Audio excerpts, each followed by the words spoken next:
Hey, welcome to the Explainer. Today, we're going to tackle a really cool machine learning technique called independent component analysis. We're going to break it all down into a nice, clear, visual story for you. I mean, you've been there, right? You're at a party or a crowded restaurant and you're leaning in, trying so hard to pick out just one voice from all that background chatter. Well, that exact problem is what we're going to solve today, but with data. So that whole situation, it actually has a name in the world of signal processing. It's called the cocktail party problem. And honestly, it's the perfect way to really get what independent component analysis, or ICA for short, was designed to do. Just imagine it, right? You've got a bunch of people talking all at once, and you've got a few microphones set up around the room. Now, each microphone doesn't just hear the person right next to it. No, it picks up a blend of everybody talking, just a slightly different mix depending on where it is. What you get is just a mess of sound. So here's the million-dollar question. We have these jumbled recordings, and somewhere buried inside is each person's individual clean voice. How in the world do we use a computer to unmix that chaos and pull out the original speakers? I mean, it sounds kind of impossible, doesn't it? Well, turns out it's not impossible. And that's where our hero comes in: independent component analysis. You can think of it like a super-powered set of digital ears that can listen to that jumbled mess and intelligently separate all the different sounds. Okay, so what is this thing officially? ICA is a technique that takes a mixed-up signal and breaks it down into its original, separate source signals. Basically, its entire job is to dig into a complex mixture and find the hidden ingredients. At its heart, what ICA is really trying to do is find the perfect mathematical recipe to untangle the data. The ultimate goal is to apply some transformation that makes the resulting signals as statistically independent from one another as they can possibly be. All right, so how on earth does it actually pull this off? It's not magic, it's math. And it all hinges on two really important assumptions it makes about the signals it's looking for. Okay, these two rules right here, this is the secret sauce. This is what makes it all work. For ICA to do its thing, it has to believe, first, that the original signals don't influence each other, and second, that they don't look like a random bell curve-shaped pattern. So let's unpack that first one, statistical independence. It sounds fancy, but the idea is actually super simple. At our cocktail party, it just means that what one person is saying has absolutely nothing to do with what another person is saying.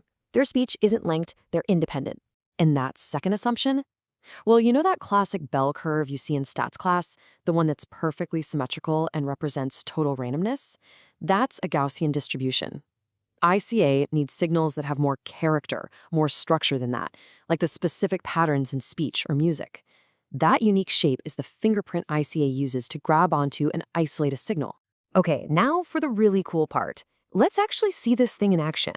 We're going to walk through a little demonstration to see exactly how ICA takes a complete mess and turns it back into something clean and orderly. You'll see the process is actually pretty straightforward.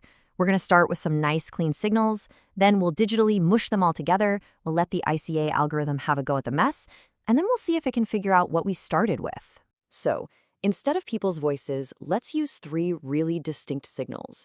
We've got a nice smooth sine wave just rolling along, then a very rigid, sharp square wave, and finally, just some random static noise. These are our three speakers. They're totally independent and have their own unique shapes. And then we throw them all into a digital blender. We mix them up into three totally chaotic-looking signals. If you looked at this, you'd have no idea where the square wave went or what happened to the sine wave. This right here, this is our digital cocktail party. And this is where the magic happens. We hand that jumbled mess over to the ICA algorithm. And what does it spit out? It finds and rebuilds our original sine wave, our square wave, and our noise, almost perfectly. It did it. It unmixed the signals. Okay, so right about now, if you've done any data science, you might be thinking, hang on, this sounds a lot like another technique I know called principal component analysis, or PCA. And you know what? They're both decomposition methods, but they are very different tools for very different jobs. And really, the key difference boils down to one thing. What's the goal? PCA is all about making things simpler. It finds the most important patterns in your data so you can reduce its complexity. But ICA? ICA is all about finding hidden sources. Its only goal is to pull apart the data to find the original, independent signals that are buried inside. So that brings us to the big question, right? Why should you care? I mean, unmixing a cocktail party is a cool trick, but what's the real-world impact here? Well, the applications are way bigger than you might think. The thing about ICA is that it's a real workhorse. It's unsupervised, which is just a fancy way of saying you don't have to tell it what to look for. You just give it the messy data and it goes to work. That makes it incredibly useful for all sorts of things, from cleaning up data to automatically finding important features you didn't even know were there. But, it's not a silver bullet. It has its limits. Like we said, it depends on those big assumptions. If your original signals actually are Gaussian, or if they got mixed together in some super complex, nonlinear way, ICA is probably going to have a tough time. So where are people actually using this stuff? Well, all over the place. It's used in medicine to separate out different brain signals from EEG scans.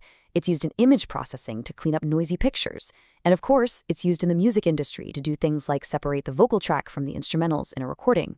What ICA really shows us is that hidden inside all that noise, all that chaos in the world, there's often something clean, something meaningful, just waiting to be found. It kind of makes you wonder, doesn't it? From the stock market to medical data to brain waves, what other hidden signals are out there, just waiting for the right tool to pull them out of the noise?